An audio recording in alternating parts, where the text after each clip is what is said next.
2G அலைக்கற்றை ஊழல் வழக்கில் தொடர்புடைய சாதிக் பாட்ஷாவின் தற்கொலை குறித்து தெரிவித்த கருத்துக்கு தன் மீது வழக்கு போட திமுக பொருளாளர் மு.க.ஸ்டாலினுக்கு தைரியம் உள்ளதா என மதிமுக பொதுச் செயலாளர் வைகோ கேள்வி எழுப்பியுள்ளார். திருச்சியில் நடைபெற்று வரும் தேமுதிக மக்கள் நல கூட்டணி கட்சிகளின் வழக்கறிஞர்கள் மாநாட்டில் கலந்து கொள்வதற்கு முன்பு செய்தியாளர்களிடம் பேசிய அவர் இதனை தெரிவித்தார். சாதிக் பாட்ஷா மரணத்துக்கு திமுக காரணம் என்று நான் குற்றம் சாட்டுகிறேன். இதுக்கு ஒரு வழக்கு போடட்டும். இதற்கு வழக்கு போட வக்கில்லாத ஸ்டாலின் இந்த ஆத்திரத்தில் அப்படியே மனசு துடிச்சு போய் இந்த கூட்டணிக்கு இவங்க இத்தனை சீட்டு கொடுக்குறோம், இத்தனை பணம் கொடுக்குறோன்னு முயற்சி பண்ணாங்கன்னு எல்லா பேப்பர்லையும் வந்தது.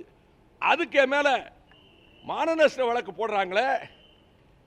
2G ஸ்பெக்ட்ரத்தில் பின்னணியில் இருந்தது ஸ்டாலின். நான் இப்ப சொல்றேன், அதுக்கு வழக்கு போட சொல்லுங்க.